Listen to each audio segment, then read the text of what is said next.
Bismillahirrahmanirrahim. Welcome to the Inclined Thinkers. I am Sadiq Amar, your chemistry teacher.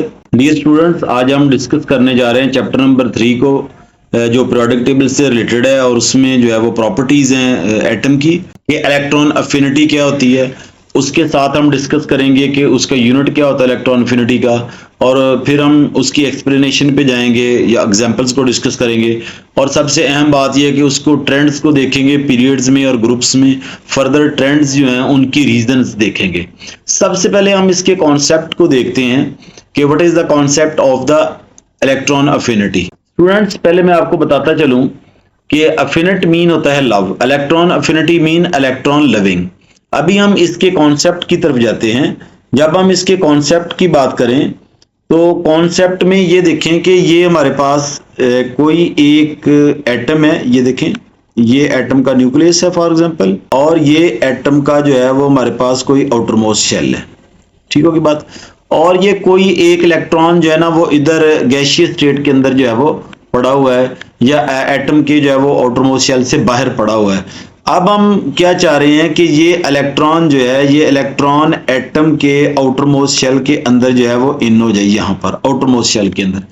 अब ये जो electron है, ये इलेक्ट्रॉन जो है ये एनर्जी को रिलीज करेगा। अब वो जितनी एनर्जी को रिलीज करेगा किसी भी एटम के आउटर मोस्ट शेल में दाखिल होने के लिए, this energy will called electron affinity. यानी कहने का मतलब है कि जब भी गैसियस स्टेट से कोई भी इलेक्ट्रॉन जो है वो आउटर मोस्ट शेल के अंदर दाखिल होता है तो एक अमाउंट ऑफ एनर्जी जो है उसको रिलीज करता है, that is called electron affinity. ये इसका बेसिक कॉन्सेप्ट था। अभी जो है वो हम इसको फिर उसके ट्रेंड्स की तरफ भी जाएंगे, हम इसके पीरियड्स में और ग्रुप्स में। अभी हम इसकी डेफिनेशंस की तरफ जा रहे हैं। सबसे पहली बात यह है कि डेफिनेशन क्या है। मैंने पहले भी आपसे बात की कि अगर कोई इलेक्ट्रॉन जो है वो एटम के आउटर मोस्ट शेल से बाहर पड़ा हुआ है तो हम उस इलेक्ट्रॉन को जो है वो एटम के अंदर दाखिल करने के लिए जितनी एनर्जी रिलीज होती है that is called electron affinity. सबसे पहले जो है वो हम इसकी डेफिनेशन की तरफ जाएंगे। डेफिनेशन क्या है? amount of energy released when an electron is added in the outermost shell of an isolated gaseous atom is called electron affinity। यानी एटम के बाहर अगर कोई इलेक्ट्रॉन पड़ा है उसको एटम के आउटरमोस्ट शेल के अंदर दाखिल करने के लिए जो एनर्जी लगाई जाएगी या जो एनर्जी रिलीज होगी that is called electron affinity. अभी हम इसके यूनिट की तरफ अगर जाएं तो इसका यूनिट जो है वो किलो जूल पर मोल होता है, यानी आयोनाइजेशन एनर्जी का यूनिट भी किलो जूल पर मोल होता है और इलेक्ट्रॉन अफिनिटी का यूनिट भी किलो जूल पर मोल होता है। लेकिन दोनों जो होती हैं वो एक दूसरे के बिल्कुल अपोजिट होती हैं। इलेक्ट्रॉन अफिनिटी जो है उसमें एनर्जी रिलीज होती है, जबकि आयोनाइजेशन एनर्जी जो है उसमें एनर्जी जो होती है वो रिक्वायर्ड होती है। ये इसमें बेसिक डिफरेंस है। अगर हम इसकी बात करें कि जब भी कोई एटम के आउटर मोस्ट शेल में जब कोई इलेक्ट्रॉन हम इन करते हैं तो इसका मतलब ये हुआ कि एनर्जी रिलीज होगी और वो एटम जो है वो नेगेटिव आयन बन जाएगा, यानी वो एन आयन बन जाएगा। अब पहले भी मैं ये बात कर चुका हूं कि इलेक्ट्रॉन अफिनिटी मीन या affinity mean attraction or loving. Therefore electron affinity mean tendency of an atom to accept an electron to form the anions. अगर हम इसकी एग्जांपल्स की बात करें तो ये देखें, ये फ्लोरीन है। फ्लोरीन में हमने एक इलेक्ट्रॉन को इन किया और इसके लिए जो हमें अमाउंट एनर्जी जो हमारी रिलीज होगी वो कितनी होगी? -328 किलो जूल पर मोल। यानी एक इलेक्ट्रॉन को फ्लोरीन के आउटरमोस्ट शेल में एंटर करने के लिए कितनी एनर्जी रिलीज करनी पड़ती है? 328 किलो जूल पर मोल। अभी जो है वो हम इसके ट्रेंड्स को देखते हैं कि इसका ट्रेंड क्या होता है, ये अलोंग द पीरियड कैसे मूव करती है और अलोंग द ग्रुप जो है वो कैसे मूव करती है। सबसे पहले हम अलोंग द पीरियड देखेंगे।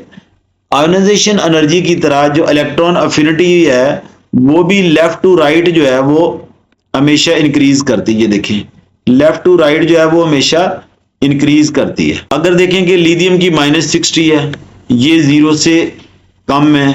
बोरॉन है -29 है। कार्बन की -122 है। नाइट्रोजन की जो है वो 0 है। ऑक्सीजन की जो है वो -141 है और फ्लोरीन की -328 है। इसी तरह जब हम लेफ्ट को मूव कर रहे होते हैं तो आयनाइजेशन एनर्जी भी इंक्रीज हो रही होती है और इलेक्ट्रॉन अफिनिटी जो होती है वो भी इंक्रीज हो रही होती है। उसकी रीजन क्या होती है कि चूंकि इनकमिंग इलेक्ट्रॉन जो होते हैं वो सेम ऑर्बिट के अंदर रह रहे होते हैं, तो इनकमिंग इलेक्ट्रॉन का सेम ऑर्बिट के अंदर रहना इस बात की निशानदेही करता है कि एटम का साइज जो है वो छोटा होता जा रहा है, क्योंकि इनकमिंग इलेक्ट्रॉन जो होते हैं वो सेम ऑर्बिट में होते हैं और न्यूक्लियस की जो फोर्स ऑफ अट्रैक्शन होती है इलेक्ट्रॉन के लिए, उस इलेक्ट्रॉन के लिए जो आउटरमोस्ट शेल में पड़ा हुआ है वो बहुत ज्यादा होती है। यही रीजन होती है कि left to right in the period जो है वो आयोनाइजेशन एनर्जी भी इंक्रीज कर रही होती है और इलेक्ट्रॉन अफिनिटी जो होती है वो भी इंक्रीज कर रही होती है। अगर हम बात करें ग्रुप्स की, तो ग्रुप्स की बात करें तो ये देखिए टॉप टू बॉटम अगर हम देखें ग्रुप्स को, तो टॉप टू बॉटम जो होती है वो डिक्रीज कर रही होती है। In an group electron affinity values decrease from top to bottom in the groups. उसकी रीजन क्या होती है कि जब हम टॉप टू बॉटम आ रहे होते हैं, जो इनकमिंग इलेक्ट्रॉन होता है वो नेक्स्ट ऑर्बिट में आ रहा होता है। जब नेक्स्ट ऑर्बिट में आता है तो न्यूक्लियस के दरमियान और आउटरमोस्ट शेल के दरमियान और भी ऑर्बिट इन्वॉल्व हो जाते हैं, यानी उसका शील्डिंग इफेक्ट जो होता है वो बढ़ जाता है। और जैसे ही उसका शील्डिंग इफेक्ट बढ़ जाता है तो उसकी फोर्स ऑफ अट्रैक्शन जो होती है या उसका जो इन्फ्लुएंस होता है, न्यूक्लियर इन्फ्लुएंस या न्यूक्लियर चार्ज जो होता है आउटरमोस्ट शेल के ऊपर, वो डिक्रीज हो जाता है या लेस हो जाता है। इसी तरह आउटरमोस्ट शेल में इलेक्ट्रॉन को इन करने के लिए क्या होता है कि वो कम एनर्जी जो है वो रिलीज करनी पड़ती है। अगर हम इसकी बात करें, इस ग्रुप की, ये 17 ग्रुप है जिसमें फ्लोरीन, क्लोरीन, ब्रोमीन और आयोडीन तक है।